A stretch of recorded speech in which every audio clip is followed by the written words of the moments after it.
Айтматовдун дүйнө салган күнү. Ошол себептен онлайн университет платформасы биздин улуу жазуучубуз Чыңгыз Айтматовду эскерүү күнүнө арналган онлайн вебинарын ачык деп жарыялайт. Анда эмесе сөздү бүгүнкү вебинардын эскерүүнүн алып баруучусу Айнура Кабатай кызына берсем. Баштадык баарыбыз. Рахмат, микрофондорду дагы өчүрүп коюш керек окшойт, э? Бермет өчүрүп койсоңуз. Баштай берелик анда эмесе. Саламатсыздарбы, урматтуу катышуучулар, адабият күйөрмандары. Бүгүн биз сиздер менен жогоруда Элира айтып кеткендей, улуу жазуучубуз Чыңгыз Айтматовдун дүйнөдөн өткөн күнүнө карата онлайн университети уюштуруп жаткан эскерүү иш-чарасына чогулуп отурабыз. Мындан туптура 12 жыл мурун 2008 жылдын 10 июнунда 80 жаш курагында катуу оорудан кийин улутубуздун улуу руханий таянычы болгон Чыңгыз Төрөкулович Айтматов дүйнөдөн кайткан.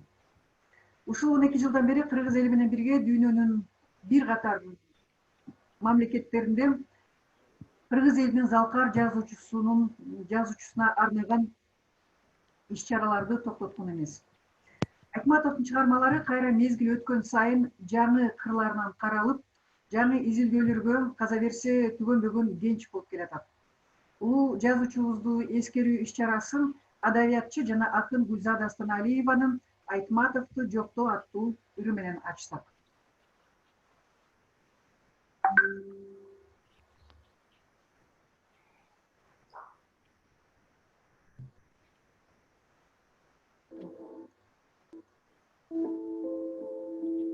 Гүлзада Астаналиева, Айтматовду жоктоо, автордун окуусунда.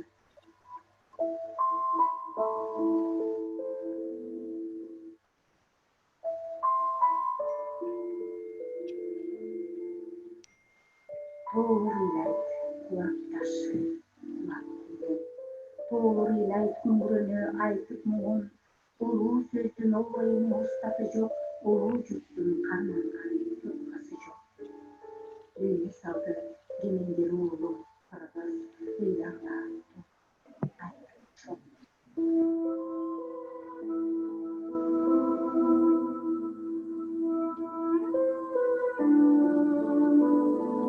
Тоолор ыйлайт, булутка башын жөлөп, тоолор ыйлайт аскалар күңгүрөнөп, кара сөздүн калемгер тулпары жок, манас ата таптаган шумкары жок. Дүйнө салды, адамзат бойчулук, ыйлага толук айтып кошот.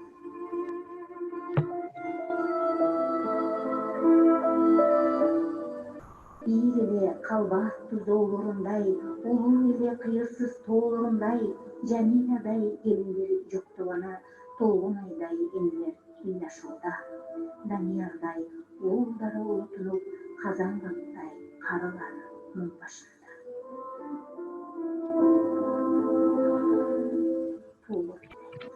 Тоңсоктуп тегелди, ыйласалар муң басат жеренене, кайбирендер караандайт адамдарга, жетимсирей тактиме өткөн бала. Жийип булунуп, жан кыйып жатат типтер, азап өттү, таш чайнап так барат.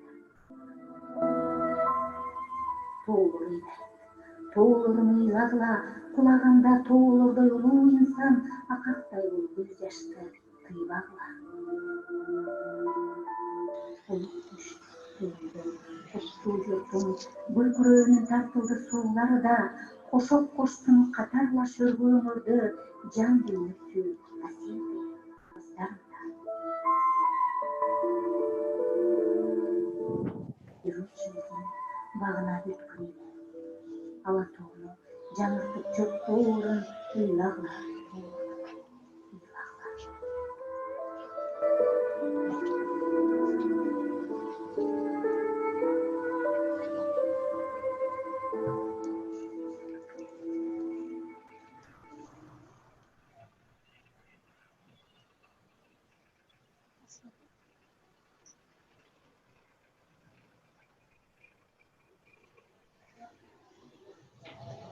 Чыңгыз Айтматов бүгүнкү күндө чыгармалары эң көп басылган адабияттагы классик жазуучулардын бири. Анын чыгармалары дүйнөнүн жүздөгөн тилдерине которулуп, жыл сайын көптөгөн өлкөлөрдө бир нече ирет чоң тираж менен басылып, жарыкка чыгып келет. Бүгүн да мына Айтматовдун ааламына кирип, жазуучунун эскерүү иш-чарасына жүзгөшүп отурабыз. Бүгүнкү эскерүү программасына белгилүү адабиятчы, профессор, Кыргыз Республикасынын Улуттук илимдер академиясынын корреспондент мүчөсү Осмонакун Ибраимов, Түркиядагы Кастамону университетинин профессору, Кыргызстан Айтматов академиясынын мүчөсү Орхан Сөйлемес мырза, Түркиянын Карабүк университетинин Чыңгыз Айтматов атындагы Түрк дүйнөсүнүн изилдөө борборунун жетекчиси, доцент Жылдыз Исмаилова катышышат. Кош келипсиздер. Алгачкы сөздү Айтматовдун өмүрү жана чыгармачылыгы тууралуу китептердин автору, профессор Осмонакун Ибраимов агайга берели. Осмонакун агай, сөз сизде. Агай, микрофон. Рахмат, чоң рахмат. Ошо бүгүн жакшы угулуп атабы?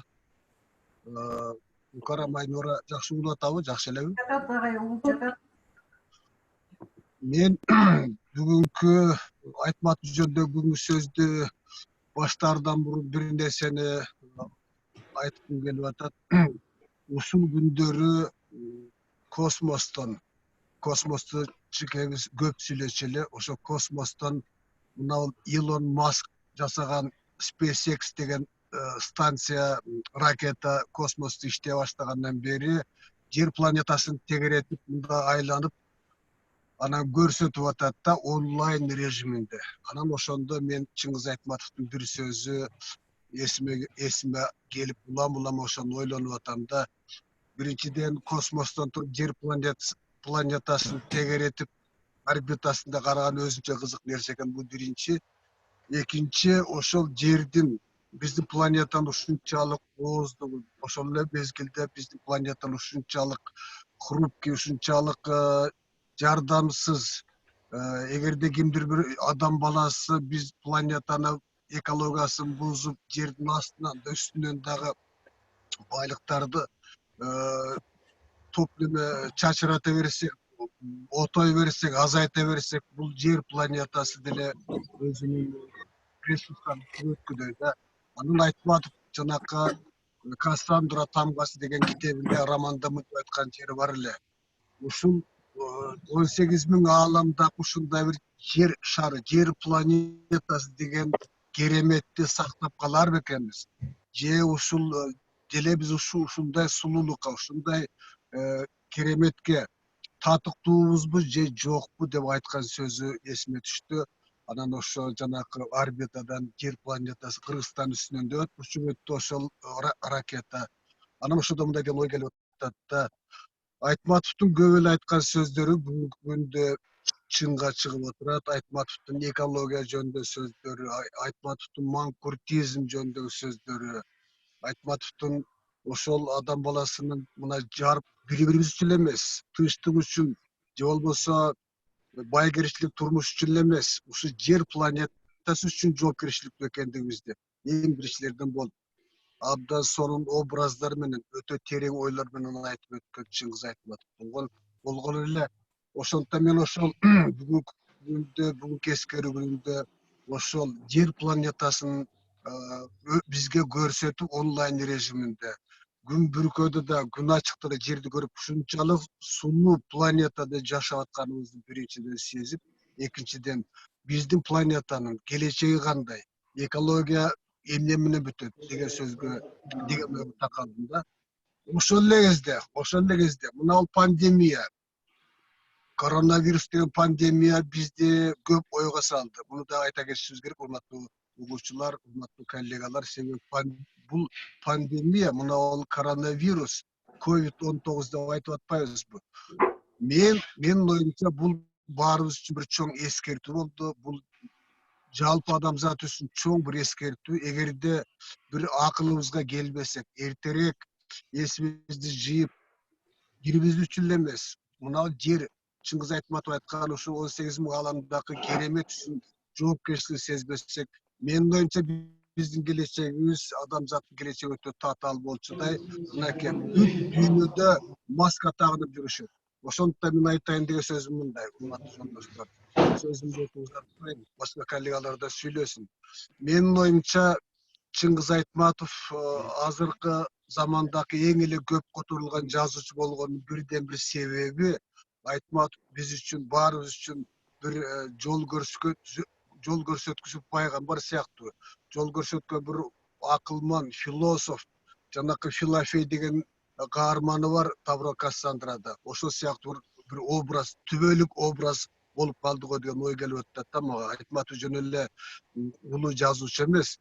Ошо жанакы азыр жер планетасына айланып жүргөн жанакы Илон Масктын бир машинасы, автомобили жүрбөй, ушул сыяктуу жер планетасына айланып жүргөн бир ушундай керемет инсан, улуу философ, өзүнүн Айтматов тили менен айтканда бир кыргыздан чыккан Филофей биз үчүн түбөлүк ушундай планетанын жандоочусу, биздин жан шеригибиз, руханий ишендир. Мен сөзүмдү улантыңыздар, достор. Осмон Акун Ибраимович, сизге чоң рахмат, абдан кызыктуу баяндама жасап бердиңиз. Эми Чыңгыз Айтматовду өзгөчө кастарлап сүйүп окуган боордош Түркиядан келген кадырлуу конокторубузга сөз берели. Эмки сөз Кастамону университетинин профессору, Кыргызстан Айтматов академиясынын мүчөсү Орхан Сөйлемес мырзада. Орхан агай, кош келдиңиз. Кош келдиңиз, кожам. Hoş bulduk, hoş bulduk. Kalay aytууга болот билбейм. Ана кыргызча айтабыз ба, түркче айтабыз ба, Түркия түркчеси менен айтабыз ба. Бирок алдын ала баштабадан мурун Осмон Акун мырзага чын жүрөктөн салемдеримди айта берейин. Bir 5 мүнөттө осулай Чыңгыз Айтматов тууралуу терең маанилүү bir сөз айтуу кыйын экен. Сону айтуу үчүн Осмон Акун Ибрагимов болуу керек деп ойлоймун. Неге дегенде, осундан бир нече жыл мурун билесиздер, Ислам энциклопедиясы деген ағылшын тилинде чыккан бир үлкөн энциклопедия бар экен.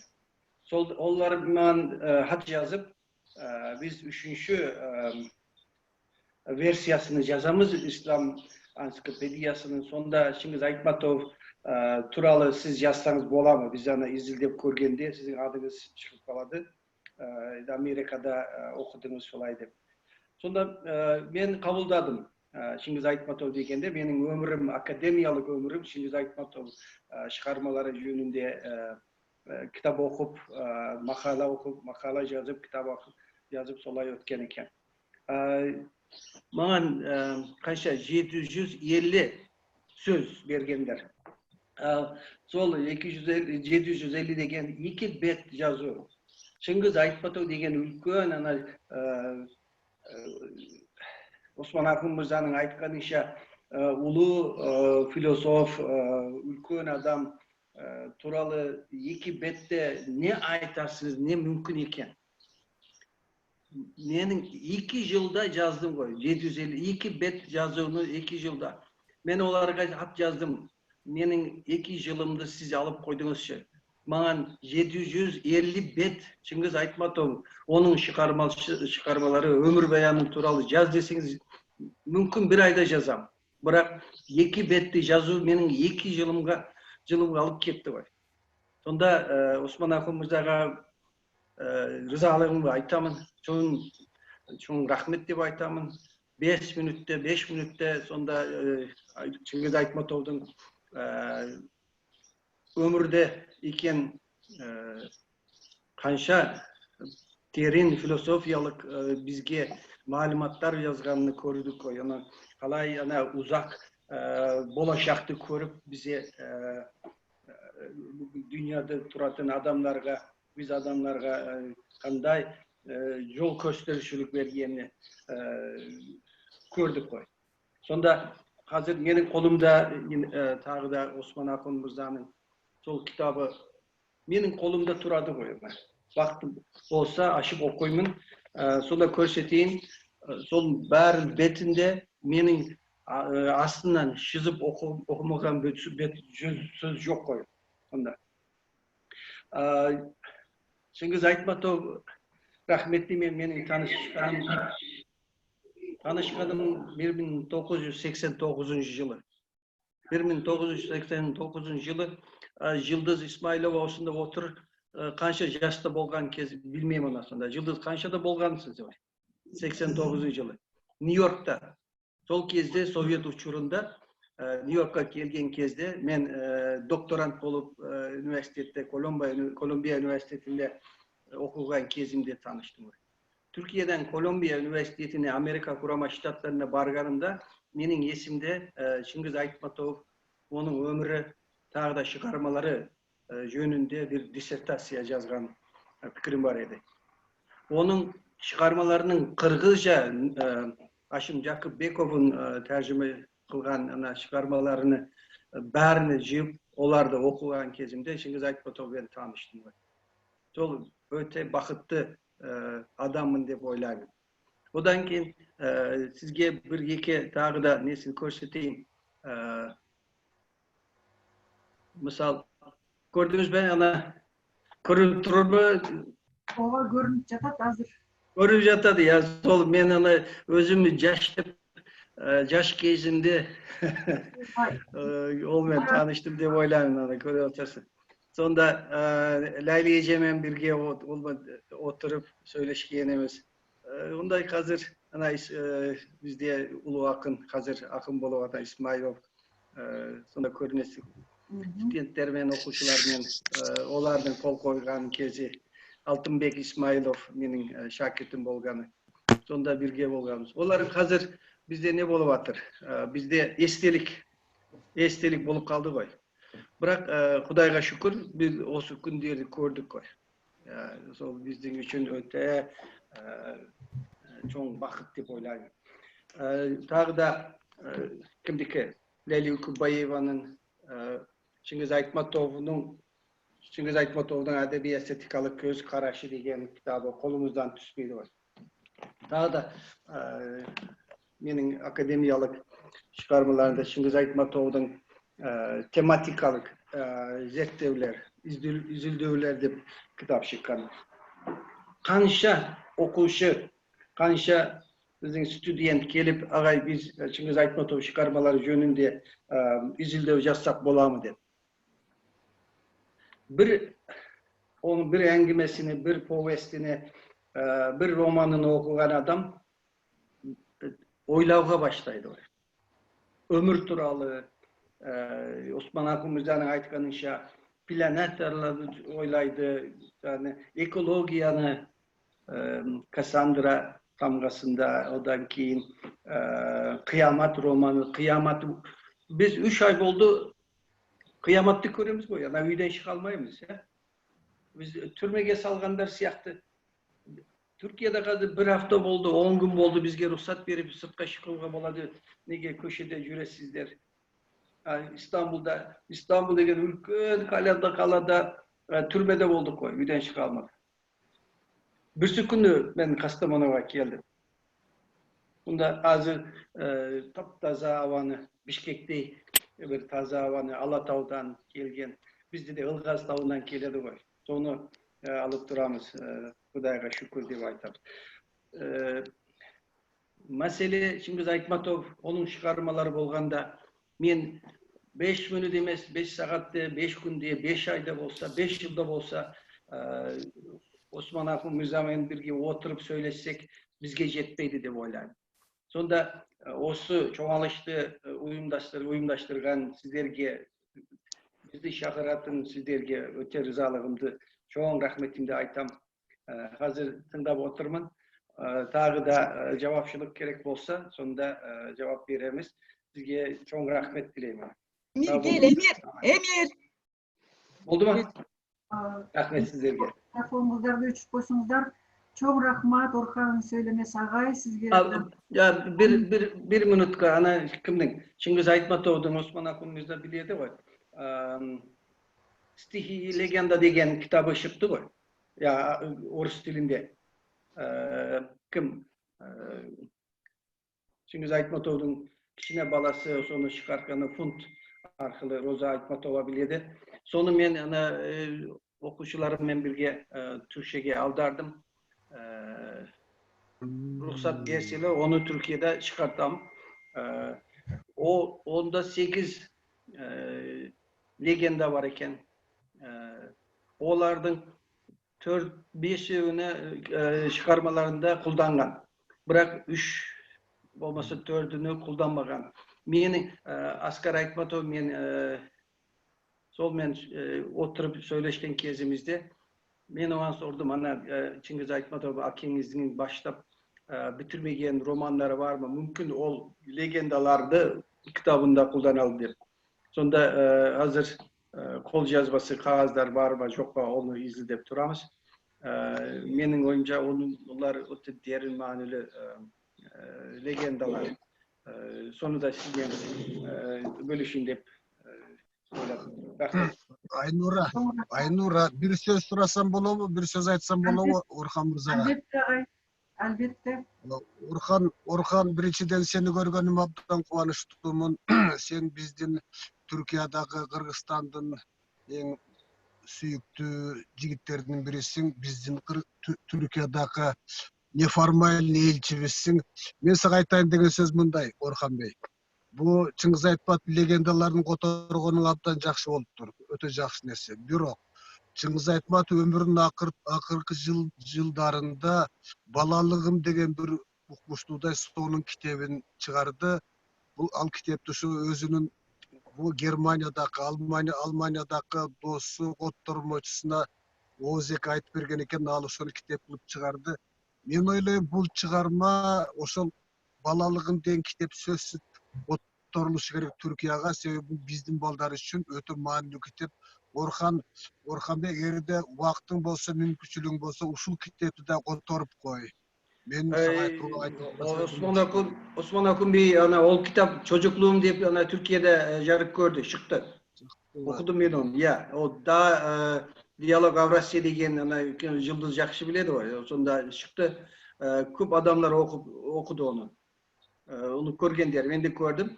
Bırak ana nede Time to Speak degen men Amerika'da bolgan kezimde alıp kelgen bir ağılışın tilinde Çingiz Aytmatov'un kaçanda söyleşken жазуулары var. Sonda men birincisi benim ömrüm turalı dep men onu ağılışın tilinden Türkçe'ye audarıp çıkardım.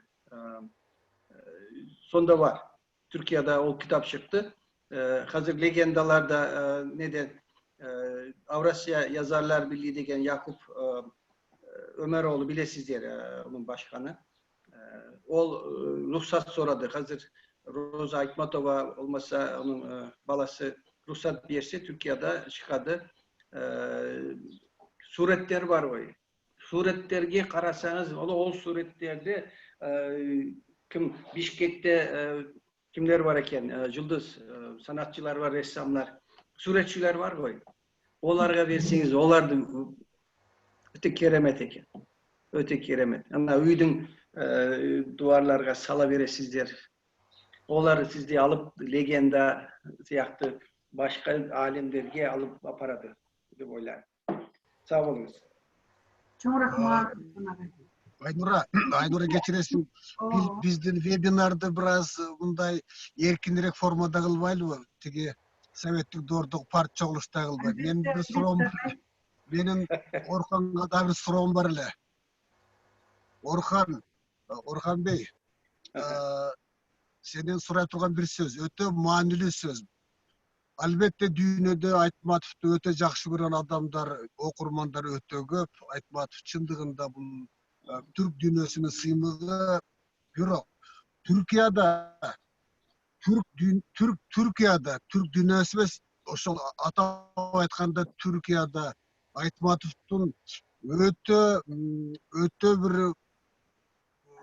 öte urmat, özgöçe urmat menen Aytmatov'ga mamile kılışat bizdin Türkiye'deki Türk tuğanlar. Uşul fenomendi sen bizge bir kıskarak bir düşündürüp berçi. Mınaki Kazak tuğanlar, Özbek tuğanlar barıla jakşı görüp. Türkiye'dagıday Aytmatov'ga bolgan astedil mamile Menimçe eş yerde жоқ деп ойлойм. Ушул феноменди бизге чечмелеп берчи Орхан Бey. Türkiye'de Çingiz Aytmatov'da algaçkı reti onun kim al yazmalım Selvi Boylum degen bilesiz ya kinoga düşürgeni sol hazır menin osu kafede da şakirtim bolup hazır Yıldızday doçent bolup istegen Samet Azap var eken. Bilesizler osu kinoda yaş balanın adı Samet. Bizдің Samet'tin, menin şakirtim Samet'tin maması ol kinogu körgende ne bolgan, ağır ayak bolgan, yüklü bolgan var. Sonda özüne yani söz beretin. Menin oğlum olsa adını Samet salam berem dep. Sonda adı Samet eken. Ol da ana Bişkek'e geldi. Bişkek'te bir yıl Manas'ta men osunu jiberdim. Sol yerde Töllegen Kasımbekov men onun çıkarmaları yönünde disertasiya yazıp korgap hazır doçent boldu. Sol eken. Gördünüz mü ana kanday Çingiz Aytmatov'dun romanları, kinoga köçerilen çıkarmaları Türkiye'de jakşı körüledi. Onu öte bağalaydı, çoğun ülkön bağalaydın iken. Odan keyin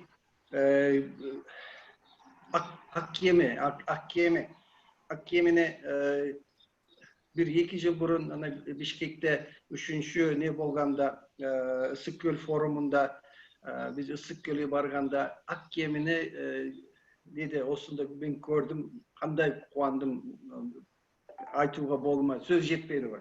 Söz jetpedi eken. Akkiyemiden keyin Gülsarat Proşay Gülsarat'tı at bizde de var bırak ana Gülsarat'ı okup çıkan adam Gülsarat karaydı. Ne kay yerge karasa Gülsarat göredi var. Bırak Gülsarat arkalı sonda erkinlik degen Türktün özünde var eken. Erkinligine öte bağalaydın eken. Sonda biz Tanabay arkalı, Gülsarat arkalı onu okuganda bizden erkinliğimiz solay bolun gerek dep. Onun ayağına zincirde salsanız onu kırıp sınıf çıkaradı var. Bizde Gülsarat'ın Türkiye Türkçesinde tercümesi Yıldız Jakşı biledi. Onda kopar zincirlerini Gülsarat. Yıldız kalay tercüme kılasın onu Kırgızca.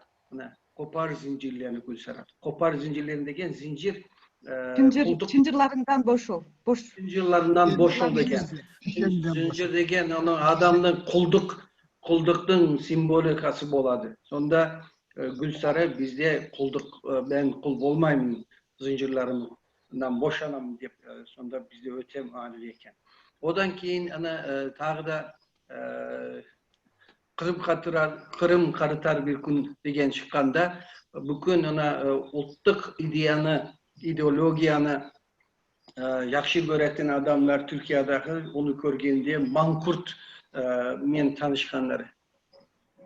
Ol öte bir jağından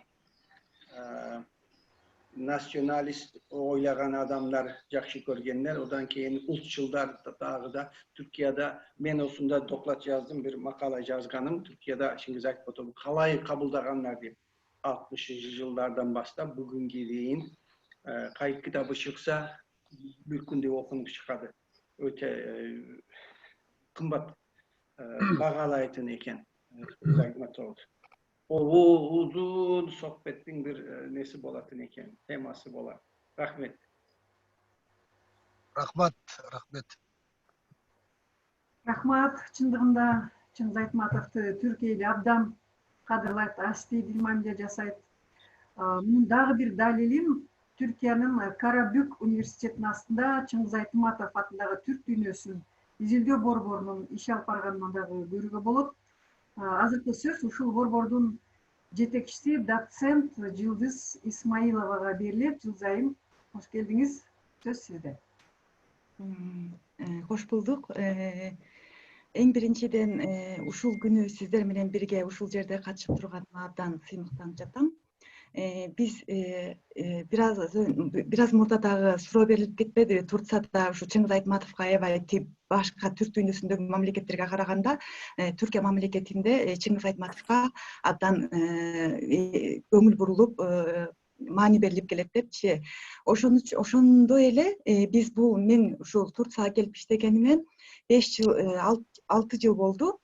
Бул борбордун ачылышына дагы 5 жыл болду. 2015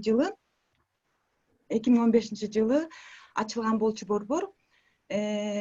Бул борбордун аты Түрк дүйнөсүн изилдөө борбору болгону менен дагы биз бир ушуга ат коердон мурда кайсы ушул борборго ылайыктуу кандай ат болот дегенибизде, бир гана кыргыз элинин жазуучусу эмес, бүткүл дүйнөнүн жазуучусу, түрк элдеринин жазуучусу катары Чыңгыз Айтматовду туура көргөнбүз.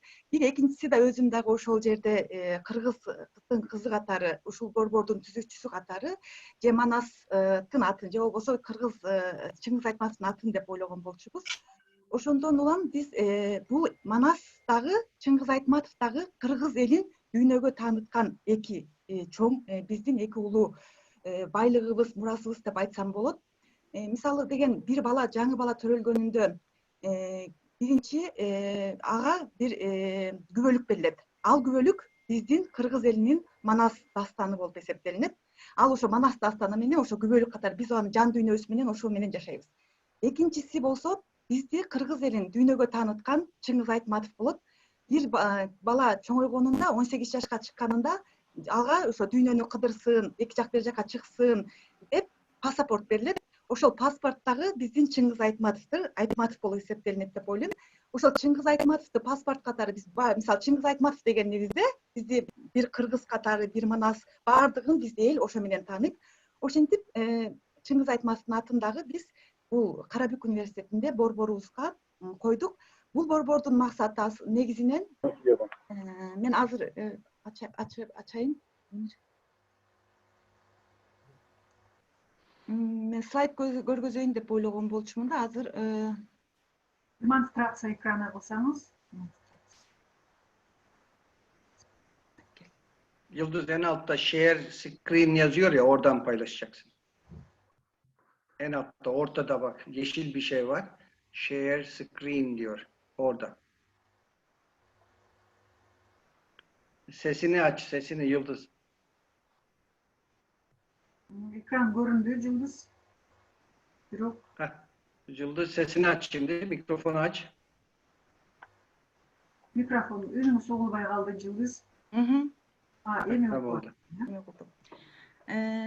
Бул жерде мен эң биринчиден Турцияда Карабүк университети, Карабүк Кастамонунун коңшулаш, биз Орхон агай менен коңшу шаарларда жашайбыз. Карабүк университети Батый Кара деңиздин жээгинде жайгашкан. Карабүк деген кичинекей бир шаар бар. Стамбулга 4 саат жакын, Анкарага 2 саат жакын. Бул жерде Карабүк университетинде биздин бул Карабүк университетинен бир-эки ушул шаар бир-эки сүрөт койдум силерге бир көрүнсүн деп. Бул болсо Карабүк университети. Карабүк университетинде 30дан ашык кыргыз студенттер окушат. Быйыл биздин кыргыз студенттерибиз бүтүрүүчү болуп жатышат бул жерде, ар кайсы бөлүмдөрдөн. Биз ушу Карабүк университетине мен 2015 жылы келген болчумун. Андан мурда Кастамон университетинде иштегем. 2015 жылы келгенибизде ошол жерге борборду ачканыбызда ошол учурдагы элчи Ибрагим Жунусов, Чыңгыз Айтматовдун баласы Аскар Айтматов, ошол эле Бакыт агай, Махмуд Кашкар университетинин ошол учурдагы ректору Алмаз Ибраевдер катышуусу менен болгон болчу университетке. Университет бул ушул кампусу. Ошол университеттин борбору Чыңгыз Айтматов дүйнөсүн алып жүргөн борбордун логосу бул. Биз ошол эгемендүүлүгүн алган түрк тилдүү элдердин баардык иш-чараларына, маданиятына, баардыгына карайбыз. Андан тышкары, мисалы бул борбор ушуга чейин эмне кылды? Чыңгыз Айтматовдун атын алып жүргөн борбор эмне кылды? Ачылыштан кийин Төлөмүш Океев Турциянын эң биринчи элчиси болгондуктан Төлөмүш Шөкеевди эскерүү кечеси болгон эле. Ошол эскерүү кечесини да бул борбордо уюштурулду Түрксой менен бирликте. Ошол учурда биздин Кыргыздын белгилүү инсандары дагы бул уюштуруу менен келип бул жака катышып кетишкен болчу. Андан тышкары биз Турциядагы башка университеттер менен бирдикте дагы Чыңгыз Айтматовду эскерүү кечелеринде баардыгында буларга катышабыз.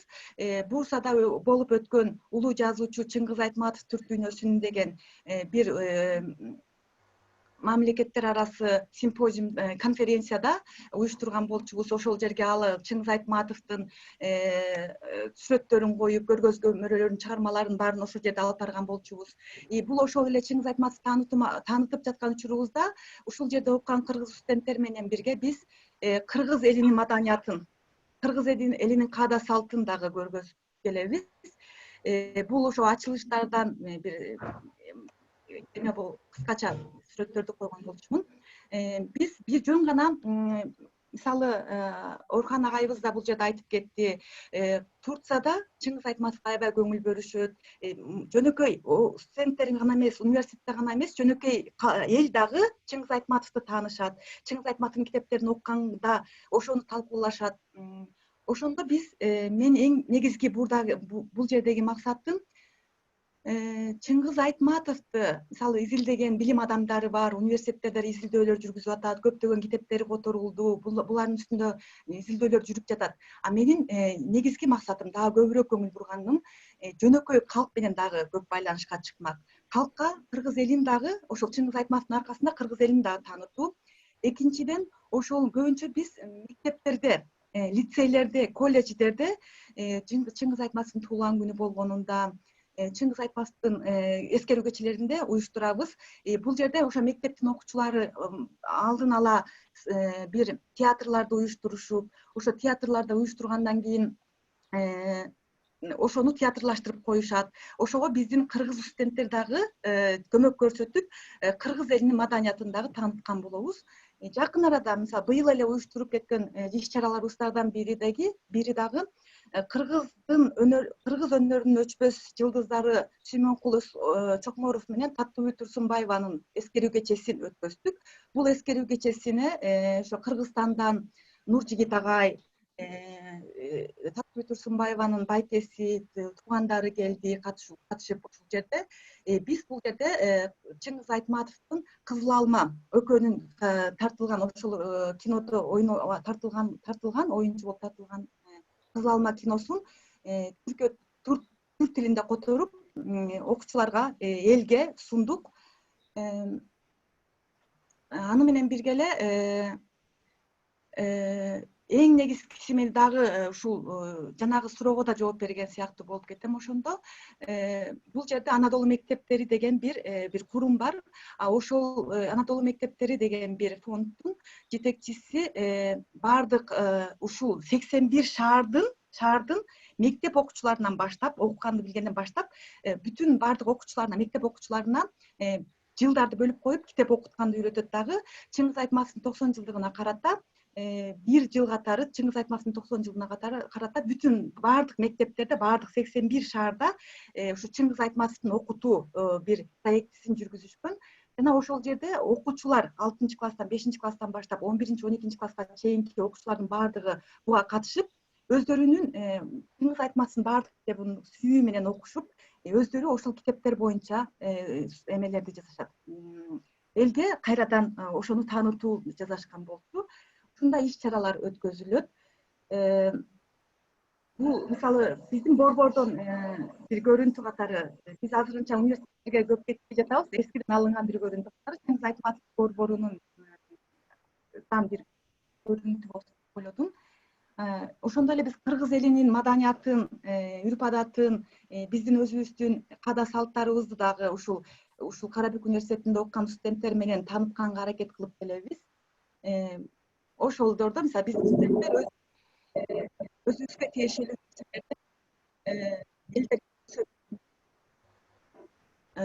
көрсөткөн нерселери деп бул жерде бир сыйра көрсөтүп кетейин дедим. көрсөтүп кетейин дедим. Биздин ушул борбордо негизинен ошол эле учурда бөлүмдө дагы биз Чыңгыз Айтматовдун чыгармалары боюнча студенттерибиз дагы магистратурада, докторантурада ошол чыгармаларды изилдеп, ошонун баардык жагынан изилдөө жүргүзүп окутуп келет. Биз бул борбордун негизинде негизи Чыңгыз Айтматовдун атын ташыйбыз, бирок ошол эле учурда биз түрк дүйнөсүн дагы баардык жагынан, баардык түрк тилдүү элдер менен да байланыш жасап турабыз. Чыңгыз Айтматов борбору Кыргызстанда да бир топ иш чаралар өткөздү. Ошол Махмуд Кашкар университетинде 2016-жылы Чыңгыз Айтматов атындагы бир кабинет ачкан болчубуз. Ошол кабинеттин бүтүн баардык нерселерин мойнубузга алып, ошол жерге бир кабинет ачып бергенбиз. Андан тышкары Барскон шаарында, Ысык көлдө Махмуд Кашкар университети менен бирге Махмуд Кашкарды өткөргөн чоң бир симпозиум өткөзгөнбүз. Ушундай ошол эле учурда биз борбор катары, Чыңгыз Айтматовдун атын алып жүргөн борбор катары Турциядагы Карабük университети менен Кыргызстанда болсун, Казакстанда болсун, Азербайжанда болсун, Түркмөнстанда болсун, баардык бул түрк тилдүү элдердеги мамлекеттер менен бирге иш чараларды, студенттерди алмашуу боюнча, мугалимдерди алмашуу боюнча же болбосо илимий иш чараларды бирге өткөзүп келебиз. Биз кыскача ушул боюнча маалымат берерсиңиз деп айткан, ушуларды айткым келди. Андан тышкары Карабük университетинин электрондук вариантта китептерди басып чыгарабыз. Ошол мисалы Алимдер академиясы менен да иштешип келебиз. Бул жерге ошо Чыңгыз Айтматовдун эң жакын окуучусу, эң жакын адамы Абдуллажан Акматалиев агайыбыз да келип ушул жерде катышып иш чараларды өткөзүп кеткен болчу. Ошол эле биз ушул борбордо биз мисалы ошо Абдулжан агайдын китабын которгонбуз. Чыңгыз Айтматов менен болгон күндөлүк китабыны быйыл которуп чыктык. Андан тышкары негизинен мен жаш окуучулар менен, мектепте окуучулары менен, дагы билим адамдарынан дагы мисалы бизди бул жерге чейин мисалы Орхан агайлар, Рамазан агайлар Чыңгыз Айтматов боюнча көптөгөн чалышкан, көптөгөн чыгармаларды иштеген агайларыбыз бар. Менин максатым болсо анчалык билим деңгээлинде эмес, ушул жөнөкөй окуучуларга дагы биздин маданиятыбызды болсун, Чыңгыз Айтматовду болсун таанытуу максатында иш чаралар алып барып келе жатабыз. Мен сыймыктанам. Мисалы Чыңгыз Айтматовду агай айтты го, сен канча жашында элең 1998-жылы көргөн болчумун деп. Мен Чыңгыз Айтматовду Манас университетинде окуганымда 2-курсун кезинде Чыңгыз Айтматов Манаска келген эле дагы. Ошондо алыстан көрүп, сыймыктанып карап, такыр жакынына бара албай көптөгөн студенттер болгондон алыстан калган болчумун. Азыр сыймыктанам Чыңгыз агайыбыздын, Чыңгыз агабыздын кыргыз элинин сыймыгы, түрк дүйнөсүнүн сыймыгы Чыңгыз агабыздын атын алып жүргөн борбордо кичинекей да болсо салымыбызды кошуп, ушул жерде иштеп жатканыбызга, мындан кийин да колубуздан келишинче кыргыз эли үчүн Чыңгыз Айтматовго иш чараларды алып барабыз. Чоң рахмат. Чоң рахмат, Чыңгыз айым, абдан кызыктуу. Ошо 10-июнда өлгөн болуш керек эле. Кечиресиздер, микрофонуңуздарды өчүрүп койсоңуздар, Арген Абдуркулов, өчүрүп койсоңуз микрофонуңузду. Чоң рахмат, Чыңгыз айым, абдан кызыктуу фактыларды, кызыктуу ой пикирлер менен бөлүштүңүз, абдан кызыктуу, маңыздуу баяндама жасап бердиңиз. Чынында сиздердин борбор, биздин улуу далкар жазуучубуз Чыңгыз Айтматовдун атын алып жүргөн ушу борбордун иши илгерилей берсин. Алыскы Түркияда улуу жазуучубуздун атынан алып барган иштериңиздер ийгиликтер коштолсун. Чоң рахмат сизге. Чоң рахмат. Урматтуу бүгүнкү эскерүү иш чарасынын катышуучулары, улуу жазуучубуз Чыңгыз Айтматовду эскерүү иш чарасынын катышуучулары, азыркы кезек мына суроо жооп мезгилине келип жеттик. Суроо берсеңиздер келсе, чатка жазсаңыздар болот, же болбосо кол көтөрүп дагы конокторубузга узатсаңыздар болот.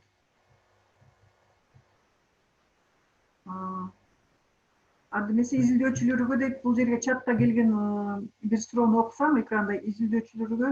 Так, азыр ана. Пикир айтууга болобу, Айнур ханым? Болот, албетте. Эжеке бери бериңиз. Бану Космова эжеке суроо берсеңиз болот. Микрофонуңузду күйгүзүп алсаңыз. Микрофонуңузду күйгүзүп алсаңыз, Гүлбану эже. Мына качкандар. Мына сен азыр урушуга мен. Микрофонуңуз күйбөй жатат, кайра өчүп калыптыр. Өчүп калды.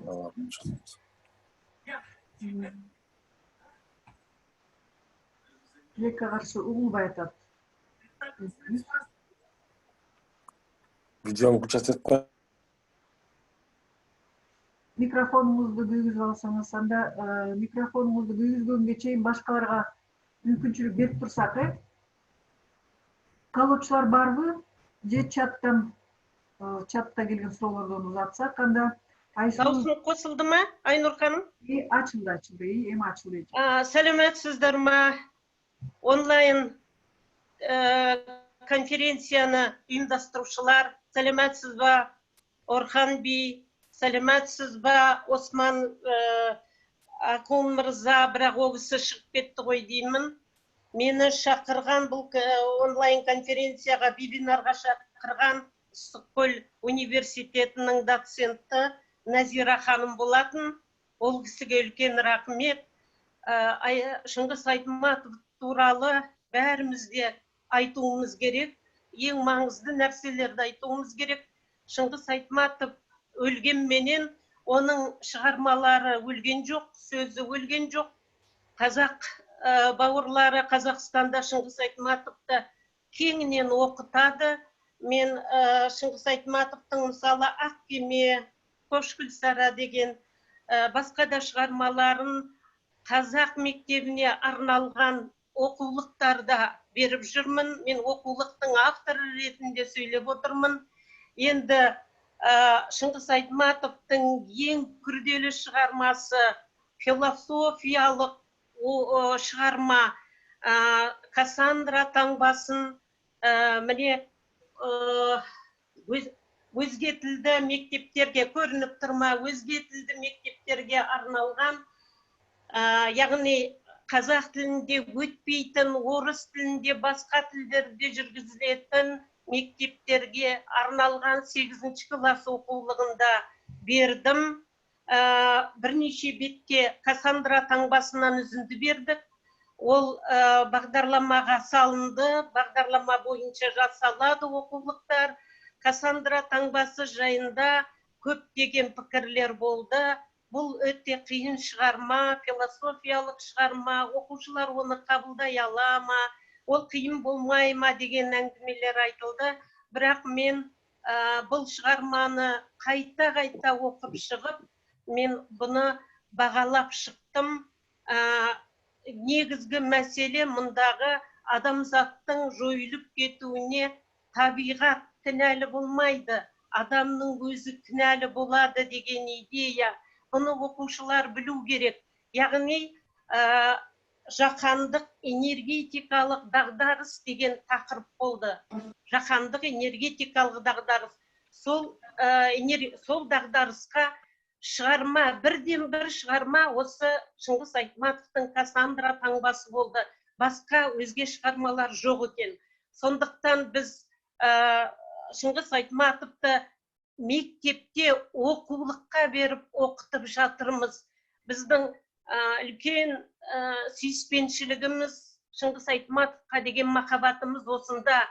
Шыңғыс Айтматовты дәріптеуіміз, оны насихаттауымыздың жұмысының ең тамашасы осы өлмейтін, өшпейтін оқулыққа беріп жатырмыз.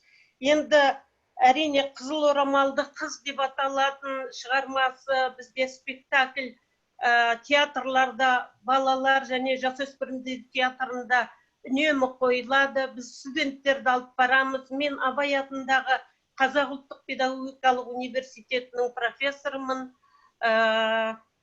филология ғылымдарының докторымын, және жалпы мектепке арналған оқулықтардың авторымын.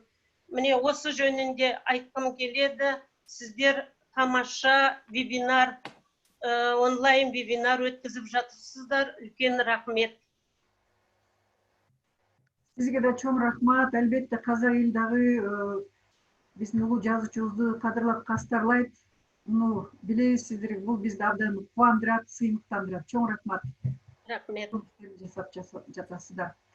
Анда эмесе чаттагы суроолордон дагы узатсак, Айсулуу Көкөева төмөндөгүдөй суроо бериптир. Чыңгыз Айтматовдун чыгармаларынын кыргыз тилинен түрк тилине которулуу сапаты кандай? Канча чыгармасы которулган? Бир эле чыгармасынын 2 же андан көп котормосу которгон фактылар барбы? Бул Түркиядан келген биздин конокторубузга багытталган суроо экен. Кимиңиздер жооп берсеңиздер болот. Жылдыз Айым же сиз, Орхан Кожа? Микрофонуңуздарды ачып алсаңыздар болот. Биринчи суроо Чыңгыз Айтматов. Жооп бересизби? Hocam siz cevap. Mening internetте проблема болду. Сонда сураны жакшы ала алдым. Сонда калай суракны бир кайта берсеңиз, кайтадан айтып берсеңиз болот. Биринчи суроосу Чыңгыз Айтматовдун чыгармаларынын кыргыз тилинен түрк тилине которулуу сапаты кандай? Калитеси насыл? Сонда ана чатта жаздым го, ана жавап бердим. Аны азыр ауызча мен айтып берейин. Биринчиден Мehmet Özgül деген бир орус тили адебияты профессору, онун Чыңгыз Айтматовдун алгачкы чыгармаларын түркчеге аударган, орусчадан аударган. Онда эстетикалык жагына караганда өтө жакшы экен. Онун бетимнемелери деген, онун сүрөттөөлөрү баары өтө жакшы. Одан кийин Refik Özdek деген өтүген баспасынан шыққан китаптарда Refik Özdek onun çıkarmalarının Fransız tilinden Türkçe'ye көтерген, бірақ ол kotormaları жасаған кезінде Kırgız nüskası da kolunda stolda turады. Sonra da karab, sonda nelerini жөндеп, одан кейін çıkargan. Бірақ estetikалық жағынан қарағанда Mehmet Özgül'дің çıkarmaları kotorma емес, өзі жазған сияқты өте жақсы тұрады. Сонда kotormalarını жақсы көреміз, әдебиет жағынан қарағанда. Бірақ Refik Özdek'te Kırgızca мен салыштырып жазғаны үшін, onunki de өзіне жақын тұратын екен. Бірақ соны biz тағы да біздер білеміз, ана көп адам мүмкін білмей шығар. Чыңгыз Айтматов баштаган кезинде кыргыз тилинде жазганы, бирок одан кийин орусча жазганы баарыбыз билебиз. Онун орусчадан кыргызчага которатын адам Ашим Жакыпбеков деген ол онун ауылундан чыккан адам. Ол өзү де жазуучу болгону үчүн онун кыргызчасы да орусчадан кыргызчага аударган киши о. Kotorgon kişi olsa. Bizde Türkçe'ye tek gına Kassandra tamgası, Tavrı Kassandra degen sol когда горы падают, odan burungu kitabında onun Türkçe kotorması Jaman boldu. Sonu nege de başsanız sonu Muğla Üniversitesi'nden Kechiristер, mikrofonуңуздарды өчүрүп койсоңуздар. Урматтуу катышуучулар, mikrofonуңуздарды өчүрүп койсоңуздар сураныч. Sol Kassandra tamgası деген китаптын котормосу Айнура Усубалиева. Oldu mu? Yok.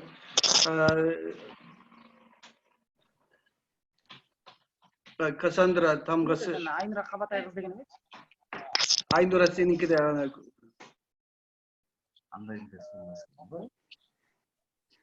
Ayım sizdeki cevap kaldı. Mikrofonunuz cevap. Hazır açıldı. Açıldı. Hazır sizinki açıldı. Tek Tavrı Kassandra.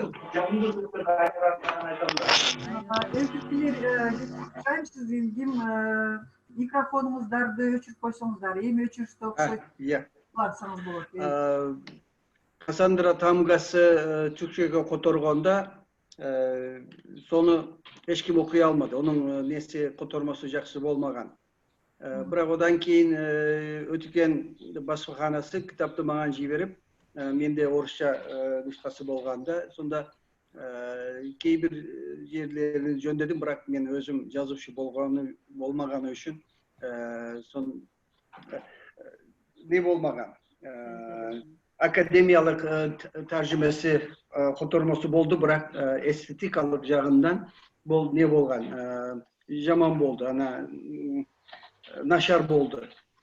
Сону кайтадан которуу керек деп ойлаймын. Неге деп айтканда, Осмон Акын мырза айтты, Чыңгыз Айтматовдун Кассандра тамгасы деген ол китабы, Чыңгыз Айтматовдун аны булай айсберг деп айтсак болмаса, ана Эверест тау болмаса, ана Ала таудун эң төбөсү болганы, зирве деген төбөсү болганы, философиялык жагынан караганда, бүкүл алемдик адамгерчилик жагынан караганда, онун эң биринчи китабы осу болду деп ойлойм. Сол жактан караганда өкүнүшкө карай ол китап түркчөсү котормосу жаман болду деп ойлойм. Сону Жылдыз Исмайлова сыяктуу бир кыргыз тилине, түрк тилине жакшы билетин, адебиятты жакшы билетин бир жакшы кишинин кайтадан которуу керек деп ойлоймун. Онун мойнуна карыз болсун, мойнуна парыз болсун деп айтам. Сол орталыктын бир китабы болуп чыгат. Бирок одан кийин чыккан соңку китабы, когда горы падают, онун котормосу өтө жакшы экен. Ким которганын унуттум. Дамира Ибрагимова менин шакиртим болду, Мармара университетинде болгон кезимде. Ол жаман эмес, ондай жакшы. Бирок бурунку китаптарын котормолору өтө эстетикалык жагынан да караганда жакшы экен. Болдуму? Ана жооп болдубу билбейм. Рахмат. Дагы суроо бар экен. Орхон агай, канча чыгарма сизге, балким Жылдыз Түркиядан келген биздин конокторубузга канча чыгармасы которулган? Баары которулган. Мен айттым сизге, соңку стихи и легенды деген орусча Бишкекте чыккан китапты. Ол да мен котардым. Бир 8 ай, 10 ай болду. Анкарага жибердим. Якуп Өмөрүолуна жибердим. Дагы да Түрксой деген үлкөн не бар экен, орталык бар. Оларга да жаздым. Бул китап башкача басылуу керек. Неге престиж китабы деп чыгуу керек деп ойлойм. Якуп Бей де сону кабылдады. Бирок оду чыгарууга рухсатты Роза Айтматова жана ким, анын уулу, аты айтып бериңизчи. Илдар. Илдардын рухсат берүү керек. Рухсат бермесе, сол китапты чыгара албайбыз. Мен 6 ай не бердим ғой, вакыт бөлүп ол китапты дайындадым. Осунда көрсөтейин деп, көрсөтүүгө да болот, бирок ада табуум керек. Мүмкүн көрсөтөм. Болдуму? Ушунчалай кетсем, агай айтып өткөндөй, Чыңгыз Айтматовдун баардык китептери бул түрк тилине которулган болчу. Түрк тилине которулганда кандай деңгээлде которулганы боюнча, мисалы котормочулардын эстетикалык жагынан болсун. Негизи Чыңгыз Айтматовдун баардык китептери Өтүкен деген басма үйүндө жарык көрөт дагы. Ошол жерден эң жакшы котурма катары кабыл алынып окулуп жүрөт. Менин Чыңгыз Айтматов өзү дагы мисалы Кызыл жолук жалжалым киносу тартылганда, ошол кинонун тартылгандагы эң акыркы сөзү сүйүү эмне сөзүндө дагы мисалы түрктөрдүн элге жеткизип, өзүнүн берейин дегенин элге жеткизип бергендигин ошол кинодо дагы аябай жакшы экенин айтып өткөн да.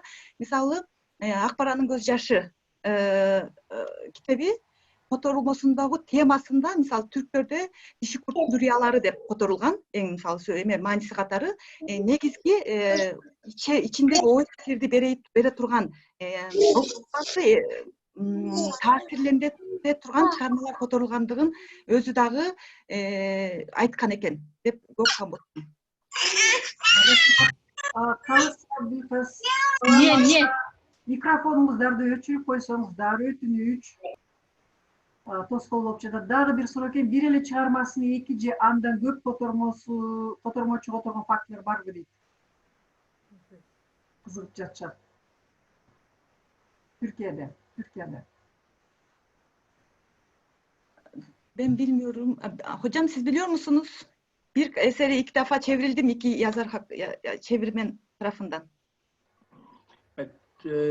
Elbette işte söylüyorum ya, bir esas 2 çevirmen var. Birisi Mehmet Özgül, birisi de Refik Özdek. Refik Özdek vefat etti. Mehmet Özgül'ü bilmiyorum şeyini. Ama Mehmet Özgül İstanbul Üniversitesi'nde Rus Dili Edebiyatı bölümü hocasıydı. O Rusçasından tercüme ediyordu. Biraz da tabii o zamanlar Sovyetler Birliği dönemi olduğu için işte sosyalizm ideolojisi ona hakimdi ama gün olur aslında bedelden itibaren, yani 1983'ten sonra Refik Özdek'in işte Kırım Karıtar bir gün onu tercüme ettikten sonra bu defa milliyetçi, Türk milliyetçisi, Türkçül adamlar Aytmatov'un kitaplarını okumaya başladılar. Tamam? Yani dolayısıyla bazı kitaplarını, ilk baştaki kitaplarını hem Mehmet Özgül hem Refik Özdek tercüme etmiş oldu. Tamam? Ama dediğim gibi Kassandra damgasını Azerbaycanlı bir profesör Muğla Üniversitesi'nde çalışıyordu. Adını unuttum şimdi. Ali Pirverdioğlu. O tercüme etti. Yani şimdi düşünün, bir Kırgız pilavı yiyeceksiniz. Tamam mı? Eti bol, pişmiş, lezzetli. Ama işte bir kaşık alıyorsunuz. Pirinç var ya, yani kuruş. Pirincin içinde taşlar var. Ayıklanmamış. Yani çok güzel pişirilmiş ama pirinci taşları ayıklanmamış. Kassandra damgası 1997 yılında o şekilde çıktı. İşte 98'de çıkan Kassandra damgasında ben o biraz taşları ayıkladım ama artık pilav da pilav olmaktan çıktı. Anlatabiliyor muyum? Yıldız, istersen sen onu bir Kırgızca çeviriver. Hadi bakalım. Агайдын айтканын бир аз которуп айта кетейин. Бул жерде негизи деген Советтер Союзу учурунда Чыңгыз Айтматовдун котормолорун 2 жазуучу тарабынан да которулган. Бирөөнүкү орус тилинен которгондуу үчүн эстетикасы жакшы болгон, экинчисинин дагы кыргыз тилинде болгондугу үчүн да дагы кыргызчага да жакын болуп 2 тилде которулган. Андан кийин котормолор, мисалы Кылым Картар бир күндөн кийинки котормолордо бул окурмандардын жанагы патриоттук сезимдерин ойгото турган, Түркиядагы патриоттук сезимдерди биринчи планга алып жүргөн адамдар тарабынан окурман катары көптөп окутулган. Ал эми 1997 Кассандра дамгасын Азербайжан жазуучусу тарабынан которулгандыгы үчүн негизи жакшы котормо катары ошол Кассандра дамгасы азыр Турцияда түрктөрдүн окуп аябай жакшы окуй турган деңгээлде которулган эмес. Негизи жеткиликтүү которулган эмес. Калган чыгармалардын баардыгы которулган. Суроонун жообу болсо бир чыгарма 2 тараптан да которулган. Советтер Союзу учурунда. Рахмат. Осмон Акун агай, барсызбы? Сизге суроо бар экен. Осмон Акун агай чыгып кеткен окшойт, Бар. Сизбы? Сизге чаттан мына Осмон Акун агайга суроо дейт. Айтматовдун идеологияны сындоодогу амбиваленттүүлүгү жөнүндө айтып келесиз. Ушуга токтоло кетсеңиз дейт. Бұл эми узун тема. Кыскараак айтканда мындай да, менин билишимче Советтер Союзунда 2 улуу адам, биринчиси албетте Чыңгыз Айтматов, экинчиси улуу композитор Дмитрий Шостакович. Угулуп атам менин үнүм. Жолдоштор угуп атасыздарбы? Экинчиси Дмитрий Шостакович. Ушул 2 адам өмүр бою советтик идеология же совет бийлиги менен өтө бир кызыктуу формада күрөшүп дагы, анан ошо менен бирге иштешип да келди. Мисалы үчүн Дмитрий Шостаковичтин убагында бул формалист композитор. Мунун чыгармалары мындай айтканда эчтеке жарабайт деп ушинтип айтып, бирок батышта Шостакович эң биринчи Советтер Союзунун эң номер 1 атактуу композитор кабыл алып келген. Аны жакшы билесиздер. Анан бирок ошол Шостакович трибунада чыкканда айткан жери бар. Мен ооба мен чындыгында эле формалист композитормун, кечиресиздер, мен мындан кийин андай жазбайм деп. Бирок кайра эле калем кармаганда эле кайра эле өзүнүн баягы чынык ойлорун өзүнүн чыгармаларында жаза берчү да. Ошо сыңары Чыңгыз Төрекулович дагы ошо совет бийлиги менен өтө кызыктуу формада иштешти деп айтсак болот. Күрөшүп да келди, ошо менен бирге ошо акылдуу, парасаттуу, мындай умный киши экен. Советтер Союзу совет бийлиги менен кызматташып, бүт сыйлыктардын баарын алды. Ошол эле мезгилде ошол совет бийлигин, советтик идеологияны сындап дагы, ошол Солженицын сыяктуу катуу кетпесе дагы өтө мыкты образдар менен, мисалы үчүн ак кемени эле айталычы, же болбосо тоолор кулаганда, же болбосо кыямат, же кылым карытар бир күн. Ушулардын баардыгында советтик идеологияны бул киши абдан катуу сындап келди. Ошону менен бирге Айтматов совет бийлигине, Советтер Союзунун Кыргызстанга, башка элдерге жасаган жакшылыгына дайыма позитивдүү көз карашта келди. Анан ушул жерде мен бир сөз айткым келет. Ошо өмүрүнүн акыркы жылдарында Германияда чыккан Франкфуртер Allgemeine деген гезитке мындай интервью берип, анан мындай деген сөздү айтыптыр да. Бу империялар дейт, көп учурда мисалы үчүн мына четирээк жерде жашаган майдарак улуттарга көп пайдасы тийген жана тийип келди деп айткан жери бар да. Ошол дейт, мына биздин Советтер Союзундагы азыркы эгемен болгон мамлекеттерге Советтер Союзунун чоң пайдасы тийди. Советтер Союзу эле эмес, Совет бийлиги эле эмес, андан мурунку империя, Орусия империясынын дагы көп пайдасы тийди дегенде сөздү айтып, анан мындай дейт. Биз азыр Кыргызстан мисалы үчүн биз ошол 19-кылымдын экинчи жарымында эле бизге орус оторчулугу же колониализм келгенде эле биз ошол Европа цивилизациясынын орбитасына киргенбиз. Мунун жакшы жактары өтө көп болгон деген сөздү айтып, анан мындай дейт. Буга ушул ойду бекемдей турган бир мисал келтирейин деп, анан Айтматов айтат. Мисалы үчүн дейт, мына Афганистан убагында англичандар киришке аракет кылган, бирок аларды кууп чыкты.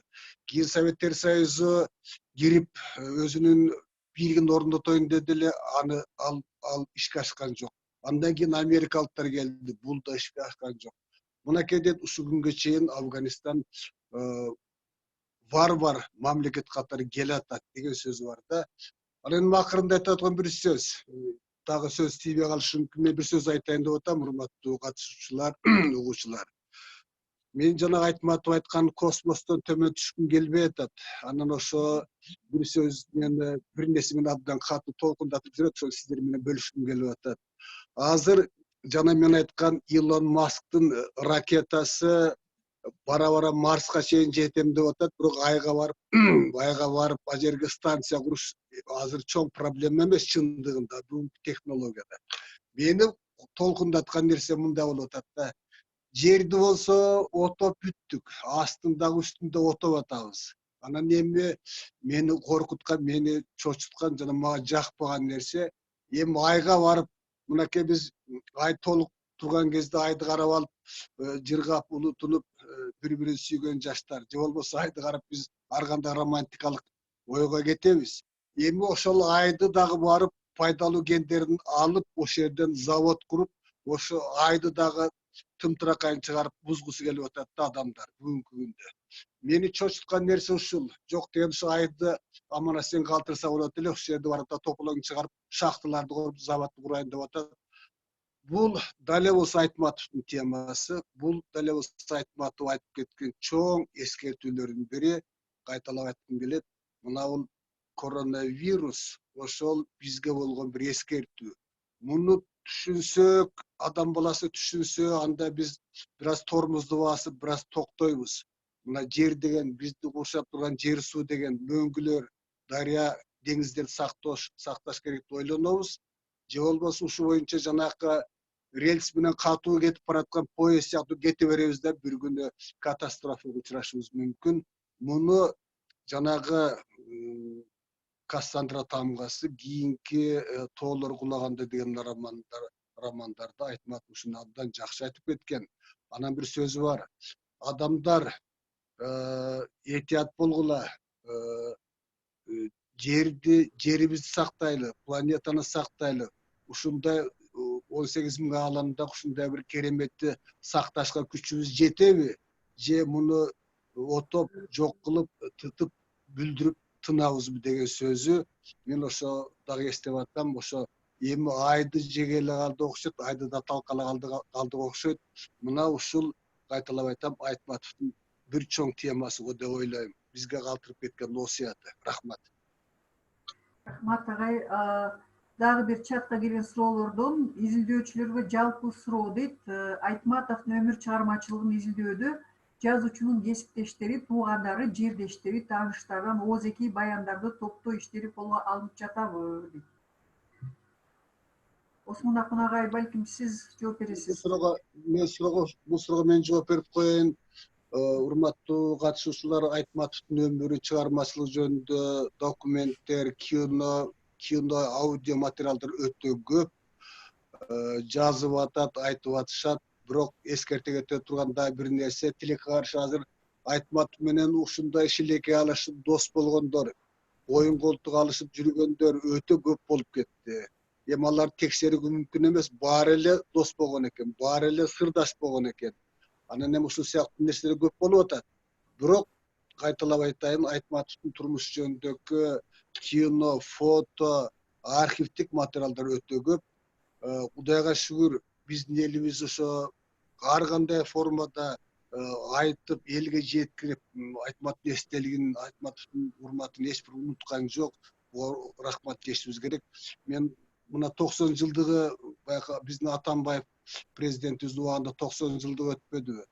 Эч кандай өкмөттүн токтому жок эле Кыргызстандагы ар бир мектеп, ар бир университет укмуштуудай сонун иш-чараларды өткөрдү. Эч кандай бирөөнүн көрсөтмөсү же министрлиги жок эле. Ошондуктан мен ойлойм, Айтматов бул биздин визитная карточка, биздин символ. Айтматовсуз биз алысып кете албайбыз. Айтматов биз дайыма биздин жандоочубуз, спутник сыңары өмүр бою. Анан ошон үчүн бул нерсени эч ким унуткан жок. Бирок бир маселе бар, Айтматов бизге калтырып кеткен осуяттар, Айтматов бизге калтырып кеткен жолдор, көрсөтүп кеткен жолдору. Ушул нерсе жөнүндө ойлонгон жокпуз. Айтматов бизге эмне деп айтты эле? Канча тилди билгиле, билимди алгыла, мындай светский коом бололу, Европанын мамлекеттеринде теңелишке аракетти жасайлы деп айтып кетти эле. Бирок азыркы биздеки трайбализм, азыр биздеки жердешчилик, бөлүнүүчүлүк, түндүк түштүк болуп бөлүнүү. Бул мынакей Айтматов ушун көрсө, Айтматов жүрөгү кантип канайт болчу, кантип ооруйт эле, муну элестетип өтөм. Рахмат. Рахмат. Анда эмесе убактыбыз Мукарам жыйынтыкталып баратат окшойт, убактыбыз. Ушун менен сиз жыйынтыктап койсоңуз болот го, менимче суроолор жок. Анда эмесе бүгүнкү келген конокторубузга, спикерлерибизге чоң ыраазычылык билдирип койсок, абдан кызыктуу, маани маңыздуу маектер бердиңиздер. Эскерте кетсек, бизде бүгүн мейманда белгилүү адабиятчы, профессор, Кыргыз Республикасынын Улуттук илимдер академиясынын корреспондент мүчөсү Осмон Акын Ибраимов, Түркиядагы Кастамону университетинин профессору, Кыргызстан Айтматов академиясынын мүчөсү Орхан Сөйлемес мырза болду. Жана Түркиянын Карабük университетинин Чыңгыз Айтматов атындагы түрк дүйнөсүн изилдөө борборунун жетекчиси доцент Жылдыз Исмаилова катышты. Сиздерге чоң рахмат. Буюрса, Айтматовду изилдеген окумуштууларыбыз менен жолугушуулар серияларын уюштурабыз. Сиздер менен ошол жолугушууларда көрүшкөнчө сак саламатта болуңуздар. Азыр микрофондорду жандырып, спикерлерге кол чаап койсоңуздар.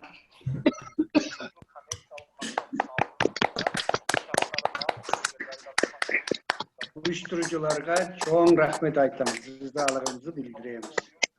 Аман эсен болуңуз, коронадан сак болуңуз. Рахмат, сиздер да. Ден соолук тилейм. Салам айт, биздин досторго салам айт, Орхан. Ben selam aytayım, siz de selam ayta verin. Gökcan'a da selam olsunlar. Ana selam ayta Жақсы verin. болады, жақсы болады. Кыргызстанга келиңиz, эртерээк келиңиz.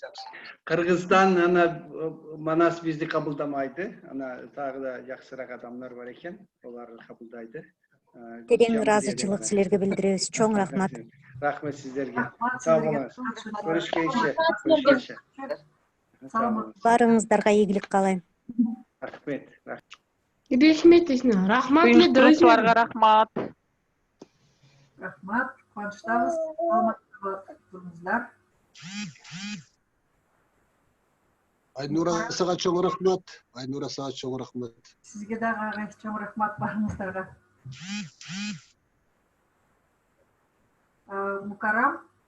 Ооба, болдум. Жактасызбы, кетпей турасыз да, э? Ооба, азыр Записти токтоттуңуз да, э? записти азыр токтотуп туруп, ооба, азыр токтотом, мына токтотуп атам. Анан өзү сактап коет тиги жака.